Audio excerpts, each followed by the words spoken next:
السلام عليكم ورحمة الله وبركاته. دعوتوتا خينيا بكجر تمرتي سلامتان تيا تاون رابك بركة اسن هاجي سور اسنين جا على في كيسا كنجرتان أرانتنا سينا تلوني والرابر تتكان كبدي اسني يادي جرا أكما بيركمو دتشين با أوروميا يوكان حرركين مغالان تريد أوادا قوتوتا حيوتا مكان ساني يامامي هندومنا كان سينان ساني لكاوامي hindhumne meeqa oromiyaaf gumaachite isaan keessaa arraan tana tokkoon seenaa isaanii isiniif dhiyeessuu deema. Xumura hanga sagantaa keenyatti nu faana turaan asumaaniin isin beeksisa. Ogeessi kaameeraa fuullee kiyyatti argamu Abduu Naasir Muhammad waliin ta'uudhaan qophii kana fakkaatu seenaa bareedduu takka isiniif dhiyeessina. Hangasut nu faana tura. Seenaa gabaabduu Nuhoo Muhammad Goobana bara 1952 irraa hanga bara 1922 amajjii 19 bara 2022. Barreessaan seenaa Abbaa Urjiidhaati. Qopheessaan seenaa Boonaa Birraa Bareentooti. Ji'a Hagayyaa tan bara 1952 gaafa Muhammad Goobanaa ilmi barsiisuuf dirree dhawaa irraa gama ganda warra Alii kan magaalaa xiqqoo Lagamixee bira jirtutti godaanu. Haati warraa Faaxumaa Aadam ulfa ji'a 5 garaa qabdi ture. Jiruu magaalaa guddoo keessaa baatee tan ganda baadiyyaa xiqqootiin odoo wal hin fudhatin onkoloolessa 5 bara 1952 Faaxuma hangafa ilma dhiiraa kan kitaabni banamee burjiin laalame maqaan Nuhoo moggaafamuun deesse. Nuhoon jecha afaan Hirbuu irraa madde kan hiikkaan isaa silaaloo jechuuti. Silaaloon dadhabbii yaadaa hiraar naasuu fi kafii irraa sammuu haara baafachiisaa kan maqaa kana baase Nabiyyallaa Nuh alayhi salaatu wassalaam. Nabiyyallaa Nuh akka amantii Islaamaa fi Kiristaanatti nama ergamaa Rabbii ta'uudha. Saba isaa badii irraa gama Rabbiin jaalatutti yookaan gama karaa Rabbitti nama yaamu jechuudhaan beekama. Akkuma umriin Nuhoo 4 geesseen bara 1956 keessa abbaa fi haati ganda Alii irraa magaalaa dirree dhawaa tan duraan keessa jiraachaa turanitti deebi'an. Akkasiin Nuhoon ijoollee ganda gaaraa tan ededa qafiiraa keessaa tokko taasise. Achumaan odoo hin turin magaalaa dirree dhawaa tan hiriyoonni maqaa maasoo waliif moggaasuutiin beekamutti kan isaatiin Nuhoo tahee moggaafame. Jalqaba bara 1960 takka magaalaa dirree dhawaa keessatti aruuza ugaazni ilma isaatiif godhe irratti gaafiin Abdullaahi Garichoo ijoollee alagaa tanneen dooyaa irraa wallisaa turaniin mee wallee afaan keenyaatis takka nu dhageessisaa kaje'een. Yeroo kana kan mi'a muuziqaa dhawaa ture tokko meeshaa muuziqaa afaan qottuu hin beektu yoo itti dhawan ni cabsiti je'een gaafii Abdullaahi Garichoo gaafate. Gaafii deebisaa nama naasiftu gaafii tanaaf deebise yoo ta'u manguddoonni Oromoo kanneen magaalattii keessa jiraatan Oromoon hawaasota alagaa warra halaalaa dhufanii isaan keessa qubatan maraan odootuma tuffatamuu beekaniin arraba gurbaan dooyaarra Abdullaahitti gad lallabee yeroo dhagahan kana haalaan dallananii haalaan aaran. Ijoollee isaanii mabraazeetti yaammatanii yoo akka ijoollee alagaa sanitti wallisuu dandeessan mi'a muuziqaa ammayyaa tan ijoollee daran tan ijoollee san daran caaltu isinii bituu dandeenya jechuudhaan itti himani. Ji'a muraasaa booda horii walitti buusanii mi'a muuziqaa ammayyaa bitanii Abubakar Muusaa fi Usmaa'il Muhammadii fi Alii Shabboo wadduu harka kaayan. Irbuu isaaniis irbuu manguddoof seenanii bikkaan gayuudhaaf fedhii kaa'imman fedhii wallisuu fi muuziqaa dha'uu qaban hawwisoo maqaan urjii bakkalchaa dhaabanii Bitootessa 8 bara 1962 yookaan akka lakkoofsa hijiraatti Iida Ramadaanaa tan bara 1380 takka dooyaa gubbatti bahanii manguddoota malees Oromoota magaalaa Dirree Dhawaa keessa jiran seenaa daawwachiisan. Gaafana Nuhoo goobanaa ijoollee umriin amata 10 yoo tahullee umriin xiqqaatullee seenichi gaafasii sammuu Nuhoo keessatti wallee afaan Oromoo siidaa guddaa taheeti dhaabbate. Sossoohinsi aadaa fi afaanii fi aadaa Oromoo kan hawwisoo urjii bakkalchaatiin jalqabame dafee gandoota Dirree Dhawaa hunda keessa saaree dargaggeeyyii maqaa hawwisoo hiriyaa jaalala biiftuu ganamaa maskoob suuqal ilaaqii fi arsaaleettiin gurmooytee bibbiqilchite. Akkasiin mootummaan Hayila Sillaasee sirni laftanyaa biyya bulchaa jiru guddinni wallee afaan Oromoo kun isa aarsuutu dhagahame. Yoo kana sabboonummaan Oromoo kan dagaagaa jiru saffisaan qophii shira xaxanii mi'a muuziqaa irraa zarafanii yookaan irraa saamanii dargaggoota hawwisoo hidhatti guurutti seente. Kaa'imman aadaa fi afaan isaanii guddisuu yakkaman gariin haala sanirraan cimaa taheef murteeffatanii biyyarraa bahanii bahar qaxxaamuranii tooftaa lolaa baratanii qeyroo ganama if godhanii karaa Somaaleetiin cabsanii isaanii biyya seenuuf deemu onkolooleysa 19 bara 1970 malkaa bulloo haritti mootummaa Somaaleetiin qabamanii mana hidhaa Mandeeraatti darbaman. Yeroo kana Nuhoon faana miseensota hawwisoolee hordofuun dargaggeessa harmoonikaa fi sagaleen hiriyoota isaa boharsittu gattaa'e. Qabsoon qeyroo ganama hidhaa mudataniif itti fufuun Elamoo Qilxuun faana arfaasa 21 bara 1973 biyya seenanii daggala carcar keessaa yoggaa sagalee qabsoo Oromoo dhukaasanii qawween Oromoodhaan lafxanyaa nijjeeftii ajjeesanii nu garsiisan. Nuhoon warreen akka Mukhtaar Gingee, Abdusalaam Ibrahim, Kibreet Asaffaa Baqqalaa, Abdurrahmaan Muhammad Muusaa fi Hussein Baashaa faa wajjiin garee hawwisoo uummatee hujii kaa'imman isa duraa itti yakkaman qaata itti fufee jalqabe. Gaafana tattaafata bara 1972 jalqabni afuuffata harmoonikiitiin ogummaawee walaloo fi yadaleessee ifumaaf baafate.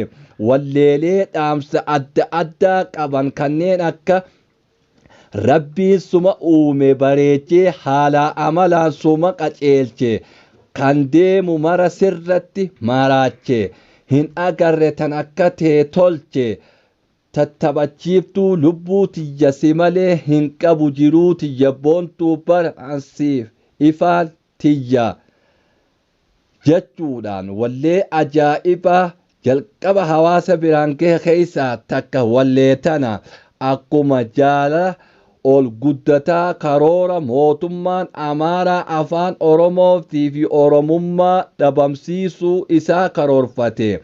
Oromoota Amaaraysuuf karoora baafateen sanirraa kan baraaruuf Nuhoon duruun Oromoota eenyummaa isaa ibbarsiisutti gattaa'e. Bara 1975 walleelee kaasixa guutuu guddina sabboonummaa Oromootiifis gumaacheeti jira. Isaa haala armaan olii kanatti jiru Nuhoon jalqaba bara 1976 biyya Jabuutii seeneen akka achi dhaqeen carraa arkateen hundatti fedhiin isaa tan wallisuu itti fufte ti seene akka hujii arkate mindaa duraatiin daara if baasuu dhiisee gitaara bitatee if barsiisutti gattaa'e qophii ayyaana bilisummaa tan biyya Jabuutitti tan waxabajjii 27 bara 1977 gaggeeffamte kanneen keenya fi dandeettii wallisuu fi alalaasuu irratti qabu lammii bira dabartee ijaa fi gurra alagaa hawwate gaafana miseensota hawwisoo caayaa Oromoo biyya Jabuutii waliin ta'uudhaan walaloo salaam salaam jennee xiqqaadhaa fi guddaan namaa sa'aa keessan muqaacitaan dhagayaa dhiiraa dhalaan hin jenne lammiin teessan mara salaamata gammachuu nurraa fudhadhaa isinii wajjin jirraa nu quba qabaadhaa guyyaa bilisummaa baga geessan nulleen haa gahu gooytaan hiree akkanaa tan jettu yadaloo ajaa'ibaatiin dhawwaaquun taraa duraatiif maqaa Oromootiin dooyaa biyya alagaa irratti beeksisuun mootummaa dargii Mangistuu Hayilamaariyaam dallansiisuun walleen kun akka ta'e warri gaafas jiran lubbuudhaan jiran arrallee ragaa bahaniiti jiru. Qophii tana booda dhuma bara 1977 Nuhoon waahiloota lamaa wajjin biyya Yaman tan sossoohinsi qabsoo bilisummaa keessaa odeeffamtutti dhaquuf doonii yaabbatee akka Yaman seeneen haalli Jabuutii irraa gamas isa geesse tahuu hanqate mana hidhaa naqaman. Hidhaa ji'oota booda jalqaba bara 1978 sadeenuu Jabuutitti darbaman. Nuhoon achirraa walakkaa bara 1979 karaa biyya Suudi Arabiyaatti barare. Biyya namni hojiif halkanii guyyaa itti yaa'u tan sagalee muuziqaa keessatti haraamii Nuhoon tan hojii dhiisee wallisuutti gattaa'e. Bareedduu Oromoo mayra bishaan lagaa na duraa sinyaatiin bineensi alagaa.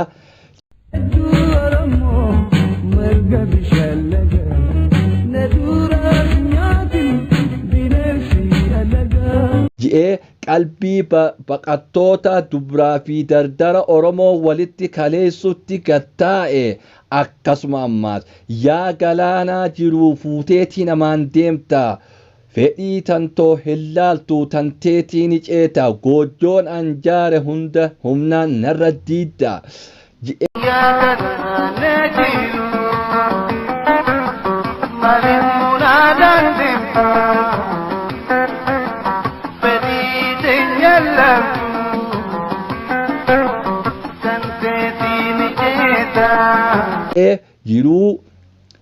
Jiruu gabrummaatiin yeroo sanitti kumaatama ilmaan Oromoo baqa mudatan biyya ambaa keessatti hiraarsaa jirtu komatan wallee kanaan gama biraatiin jiruun biyya ambaa tan hegereen isii dukkanaa yaaduu fi mararfachuu qofa odoo hin taane wallee Nuhoo Gobanaa keessatti isii keessatti gumaachaa turan. Sagalee qabsaa'ota Oromoo tan fi utubdee tahuudha nama agarsiisa. Akkasuma kunoo akkana jee dubbadhaa haasawaa martinuu dubbadhaa bilisummaa teenyaaf mala wal gaafadhaa yaa magaalaa Shaggar handhura ababaa maqaan keessi badee tahullee ababaa. Gadaan hin wallaaltu waa'ee raabaadorii callisuu lakkisii dubbadhu waan durii yaa magaalaa Gujii hangafaa dhalootaa odaan kee gubatee caayaan Oromootaa abuura dhoorkamee galmi kee duwwate garaan si dandahee akkamiin callifte gobeellee mul'ata marruu fi anniyya gaaraa fi daggalli bosonni Oromiyaa warreen keessa tartan jiruu bara dheeraa maal nuu hima qabsoo bilisummaa irraa akka gaafa gadaa akka gaafa murtii guutoo gaafa marrii buttaa gaafa duula qeyroo Oromoo meeqa nu wal mari'adhaa bilisummaa teenyaaf mala wal gaafadhaa tan jettu.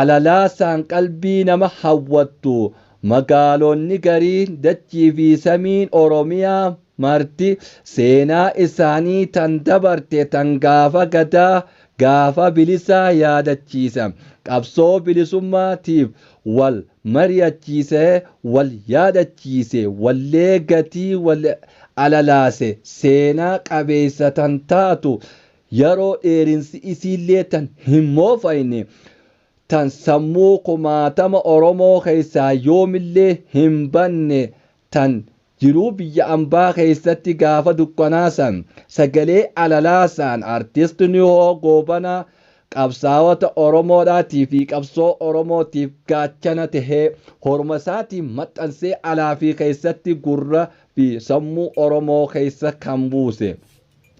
Galaanni jiruu kannuun jiruu baqaa caamsaa kan bara 1986 suudiirraa baasee magaalaa Roomaa tan biyya Xaaliyaan geesse ji'a 14 achi teessise haadha warraa tan gaafasii Kaltuum Abdurrahmaan Yuusufii fi ilmaan waliin fulbaana 19 bara 1987 magaalaa Wimbitanitti yookaan Kanaadatti kan imalchiise tahuu seenaan nuhoo Goobanaa kutaa tokkoffaa isaa akka armaan gadii kanatti isinii dhiheessine. Daawwattoota hordoftoota keenya ogeessi tiknikaa fi kaameeraa kan nu waliin ture Abdunaasir Muhammadi qopheessaan seenaa tanaa Boonaa Birraati nama torbaanii nu haa taasisu kutaa lamadaa keessatti seenaa jiruu fi jireenya nuhoo Goobanaa isiniif dhiyeessina kutaa tokkoffaa immoo arra asumarratti xumurra nama torbaanii nu haa taasisu.